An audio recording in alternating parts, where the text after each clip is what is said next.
So please, momentarily, for the records and the fact that this is very important, we'll take down our mask momentarily, and as soon as we're done, we can afford to wear them back. So, celebrant, sir, can you please put your hands on the knife, and then the senators will support you. If you yes, you can just do that. And we just say to the glory of Almighty Allah, you then cut the cake. We cut this cake to the glory of Almighty Allah subhanahu wa ta'ala. Allah, happy birthday to you, sir. Please, a round of applause for him.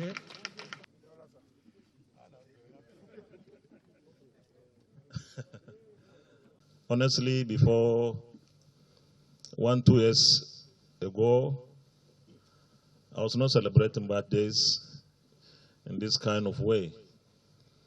I would normally pray to the Almighty God for His blessings, for keeping us alive and healthy, and then seek His mercies for us to continue to be useful to humanity in whatever way is possible. But because of the office I hold, I guess, when the time comes, 12th of January of every year, people will remember that this man has an additional year to his age. And it's like the practice in our country. We go through some celebrations and so on and so forth. This one is going to be a very subdued and solemn occasion for us because of what our country is going through. Recently, we lost over 200 people in Zamfara State. And of course, some numbers in other parts of the country. This is not the kind of story that we want to hear as a people, as a government, and as a country. We want to hear better stories. And therefore, when we have to hold an occasion like this, it is with that sense of empathy, sympathy, sense of humanity that we try to go through the process. I will pray to the Almighty Allah that may the souls of our compatriots who were killed in all parts of the country by all manners of criminals rest in perfect peace.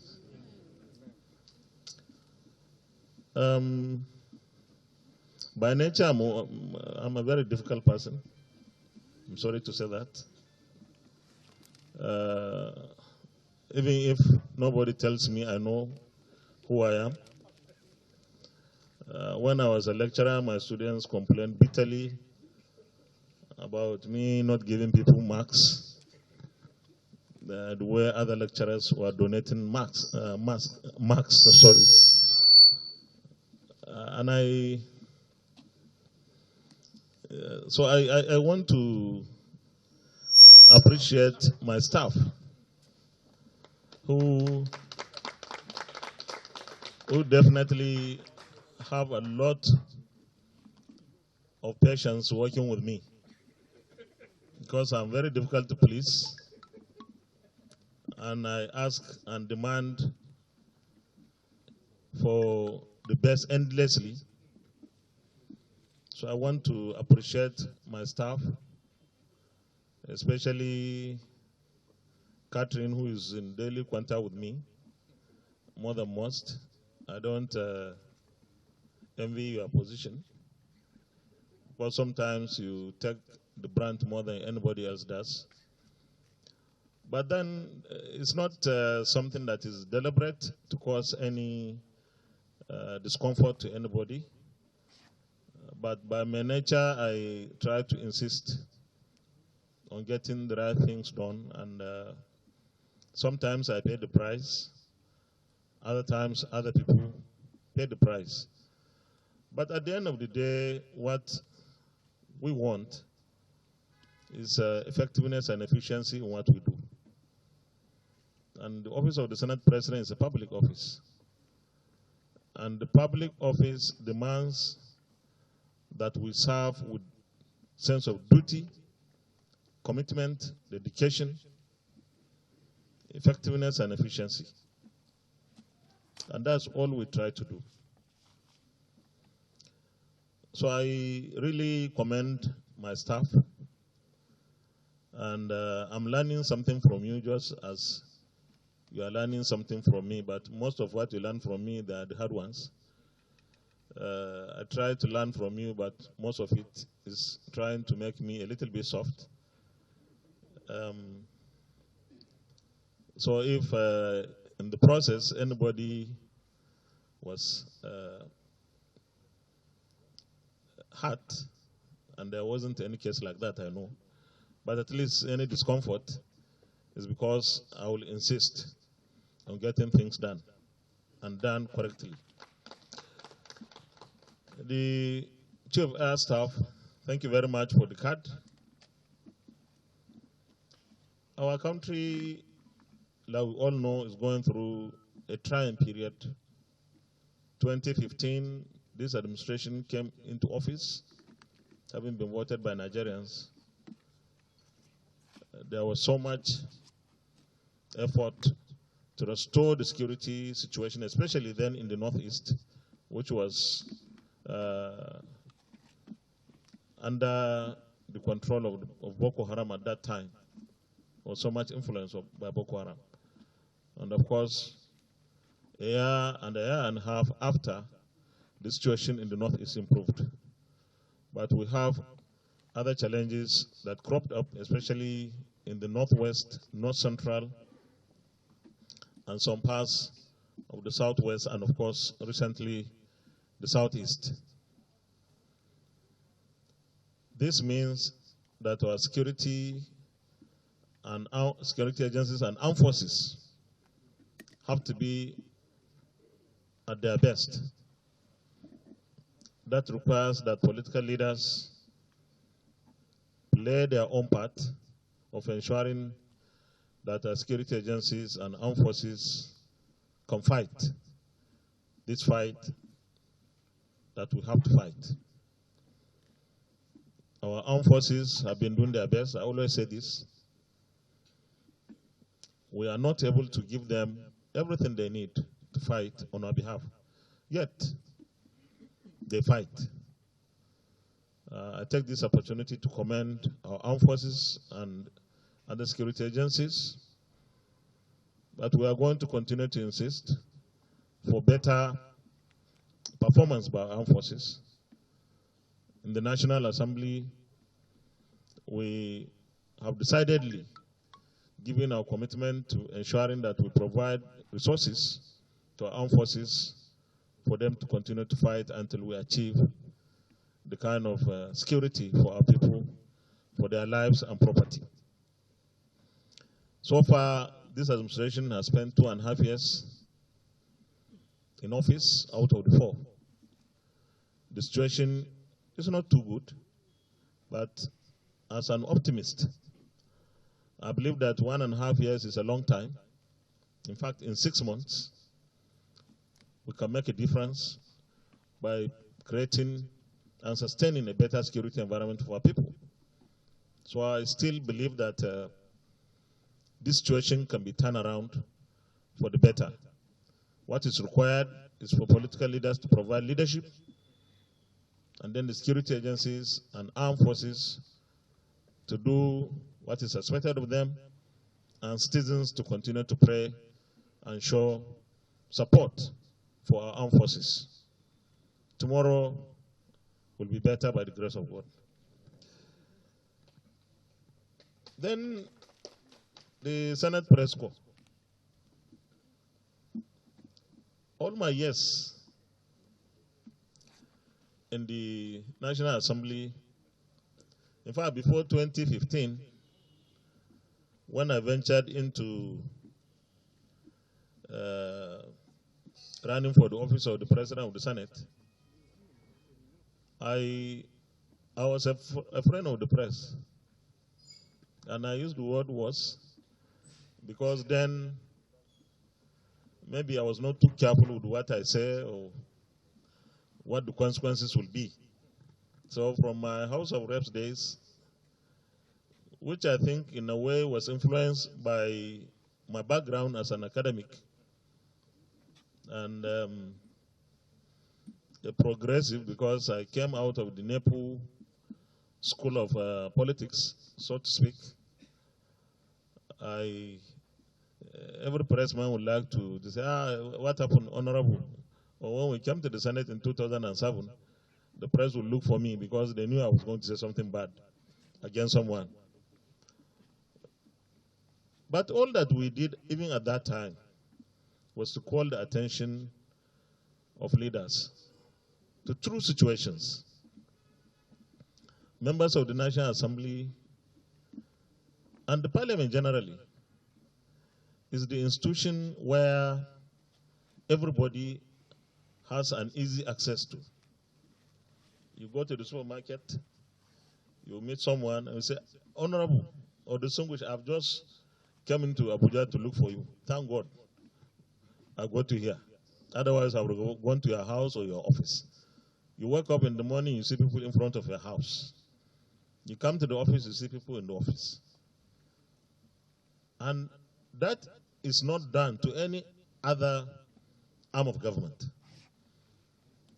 You don't go to a minister's house just like that. Before you get there, the barricades you will meet will prevent you, or the office. So we are in constant touch with the people and we know their situation. And therefore, when members of the National Assembly speak to any issue, we try to do that from the position of experience, from the position of knowledge and information. And therefore, I must thank you, the press, especially the Senate Press Corps, for giving us the opportunity, the platform to be airing our views. This particular Senate Press Corps, with this particular assembly, the 9th Senate, we have a special relationship. And it's a genuine, very organic relationship. I never experienced such a relationship that is so good between the Senate, or indeed any chamber of the National Assembly, with this press corps, where nothing unnecessary comes in. If there's any criticism by you of us, it's based on information. It's based on the understanding of the situation. There was once a step out of the line, which I think we spoke about last year, this time, when somebody reported that the National Assembly complex was renovated by the Senate leadership or the National Assembly leadership by so billion, and yet there was flood in the National Assembly. It was reported by the channels then. And guess what? It was not Linda. Linda, I think, is the one that is reporting. It was not Linda. It was one makeshift reporter from nowhere who didn't know anything about the National Assembly. And that confirmed our assertion that this set of Senate Press Corps is very professional, is very patriotic. I used the same adjectives last year. I used the same adjectives last year to describe the Senate Press Corps. If you had stepped out of line, I would have said so. Because I know the price that I would pay is just the following morning somebody would just write something. I've developed thick skin long time on this kind of thing. But you have been a very great institution that partners with the Senate for the progress of this country. we are very proud of you. Honestly. Yes. And Mr. Chairman Todo, you are doing a wonderful job. Yes. How I wish we could give national honors. You know, we could give you one and give the Senate Press Corps another one for being very, very patriotic, reporting it as it is, and reporting in a very progressive and responsible manner. So we want to thank you for not only the card, which is just for me, bearing my picture there, but you know, that is not me. That is the picture of the Senate President. So that takes me to who is the Senate President. The Senate President can easily be defined as a product of 108 senators. The Senate decided to make me the Senate President. The senators, all of them. I wouldn't have been Senate President without the senators making me one and keeping me as one. So I want to take this opportunity to thank my colleagues in the Senate. Let me start from the body of principal officers, 10 of us, so minus me is 9, led by my brother, the Aborishi, or Roboland, and the one and only Deputy President of the Senate, you know, Senator Ove Omo Yegi, who is not here today with us. He has to be somewhere else. The leadership of the Senate has been very, very supportive. In fact, it's an understatement to qualify the kind of support that I receive from my colleagues in the body of leadership of the Senate. The Senate leader is the fulcrum of our activities in the Senate, and of course he takes a lot of responsibilities as a principal officer. Many things revolve around him. And then we have a unique and peculiar chief whip of the Senate. I've never seen any chief whip like this that can whip even the Senate President.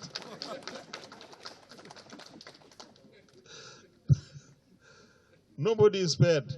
Most of the time, the leader of the Senate takes the bashing from the chief whip. And then Providence made the chief whip to be Kibi and Kebi. When he was stubborn as Kibi and Kebi, I told the Senate leader in Argungu, I said, we are in trouble. This is someone that you have given a whip and is making it uncomfortable for us.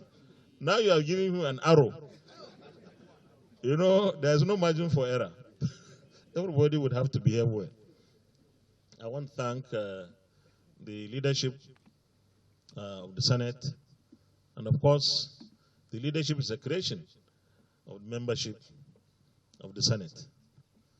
There is no enough word at all. Nothing will be enough to say thank you to our colleagues in the Senate. This Senate, let me blow our trumpet, since it appears like everybody is busy blowing his own. When we came in, we said this Senate, the 9th Senate, will work for Nigerians. We knew exactly what we were saying, and we knew what it will require and take for us to work for Nigerians. We needed determination, we needed a lot of wisdom, commitment, dedication, and courage. At the risk of being misunderstood, I would dare say that this Senate is a courageous institution, the 9th Senate, because we decided to go and do what other previous Senate sessions could not do. We knew the temptations We knew even the political implications of some. Yet we decided to be courageous and take the bull by the horn. When we said we are going to change the budget cycle, someone from the World Bank came and told me, it's not going to happen. This thing is entrenched in your system, blah, blah. And I told him, just go and watch. We are going to change this cycle. And because all of us in the Senate, all of us in the National Assembly decided to work hard to reverse that undesirable cycle. We did it in 2020 budget. We did it in 2021 budget. And by the grace of God, back to back, we did it in 2022 budget. So it's just, and this is how Nigeria can work. This is how Nigeria can work. If all of us decide to work for our country selflessly and committedly, we can get better outcomes. This National Assembly, I dare say, has stabilized the Nigerian economy. Anyone who wants to challenge this statement could do so. But I stand to be corrected. That we were able to pass the budget in time, that Mr. President was able to sign it in time, that the budget was implemented, or the start of implementation was in time, made us to survive 2 recessions.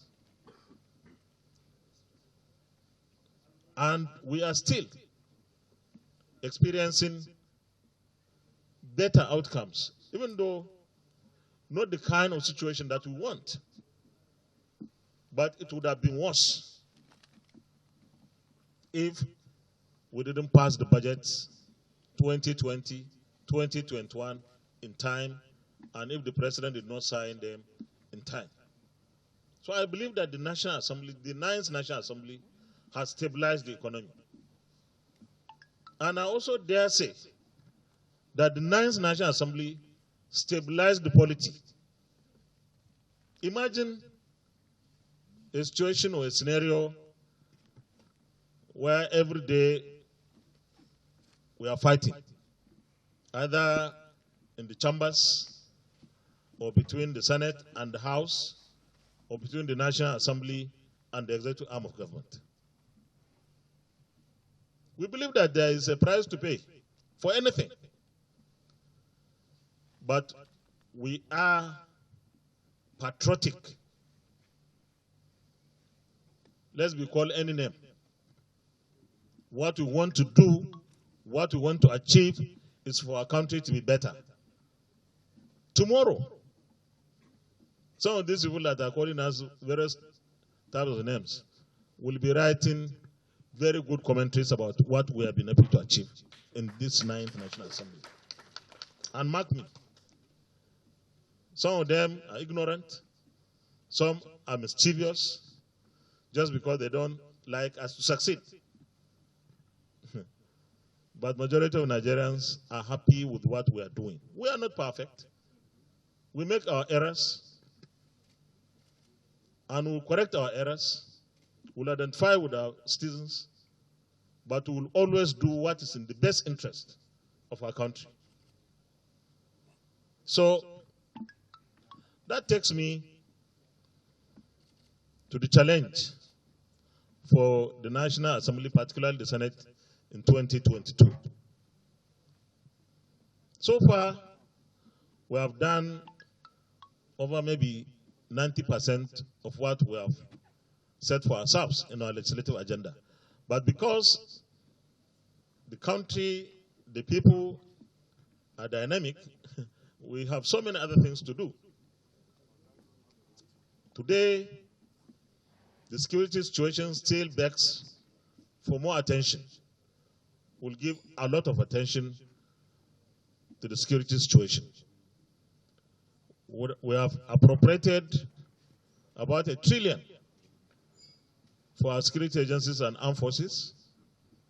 Now it is for members of the National Assembly to ensure that the procurement process by the armed forces are transparent and everybody there is accountable.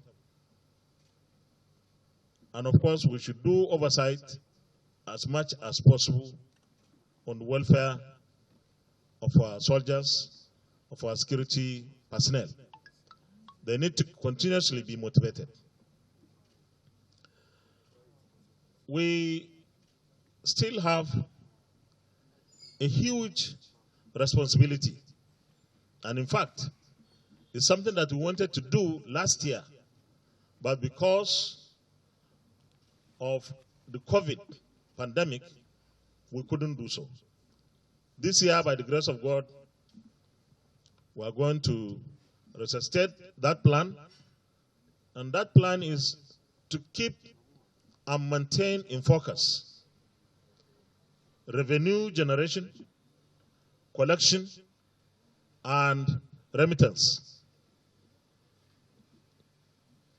Our revenue to GDP ratio is very low, and everybody will tell you, the economist will tell you Nigeria's problem is not debt, but revenue.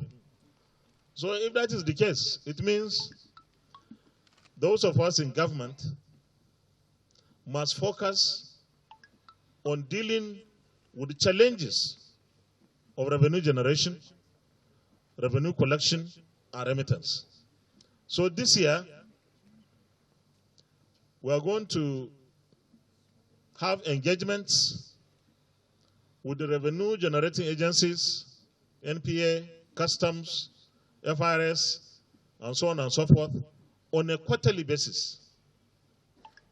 They have their targets set for them, and we want them to come and brief us on their performance every quarter, every 3 months. We hope to start the first meeting, which is an exploratory kind of meeting, with them either this month or early February. So we want to see how we can make positive difference in the area of revenue generation. Nobody likes taking loans, borrowing, or accumulating debt. Nobody. Whether as an individual, as a family, as a community, or as a country. But what can you do when you are not able to generate enough?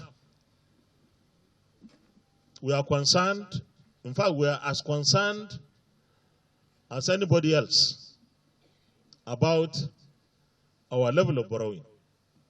Even though we have not saturated, but if we can do better, why not reduce?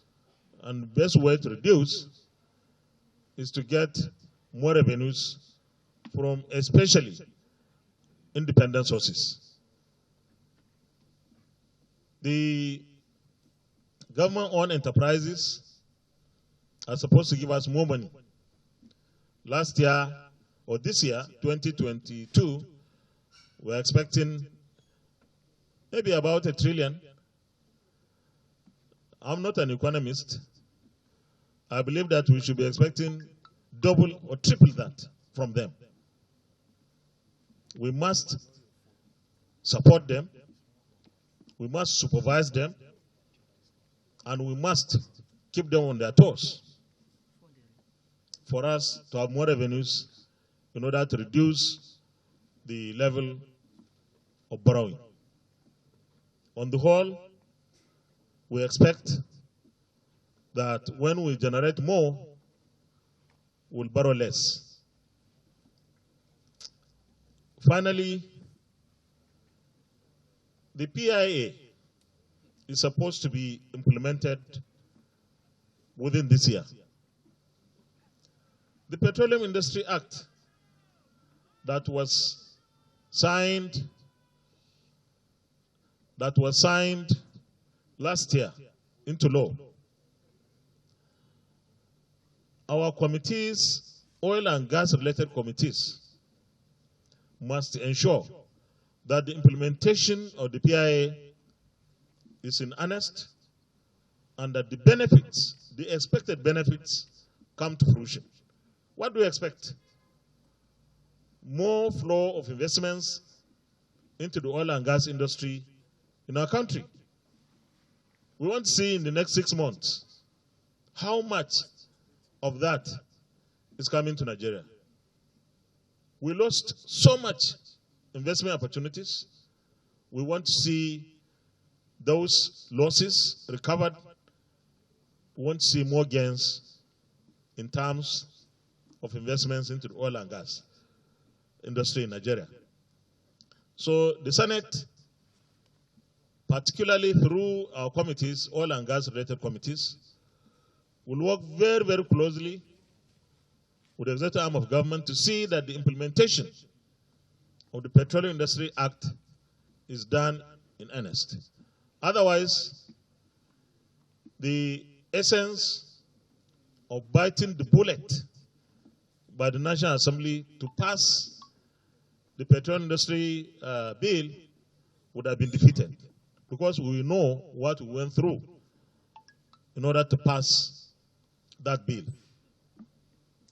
In conclusion, let me pay tribute to the late Chief Ernest Shanakan, who was once a president of this country, and all compatriots who have lost their lives for one reason or the other, some particularly at the course of their duties. I am 63, or I was yesterday. No, today is 12. So I am today. No, yesterday was when we were inaugurated 2.5 years ago. Exactly. So today, I'm 63. 1 year older than Nigeria. Isn't it? And I feel that I'm a matured man at 63. Nobody should wish me that he hopes that I will grow to be an adolescent or a young man. Should be a good man, an elder statesman. That's what our situation should be. We should go beyond thinking that we have the potentials. We must unleash the potentials. And we have a youth in this country that is different from the youth of the past. Our youth today are more educated, more enlightened, more energetic, more inquisitive, and more determined. So we shouldn't allow all these characteristics to go in vain. We must provide the kind of climate for them to thrive. And the best way is give them education, provide an enabling environment for them to be whatever they choose to be, to make Nigeria great. Thank you very much. God bless the Federal Republic of Nigeria.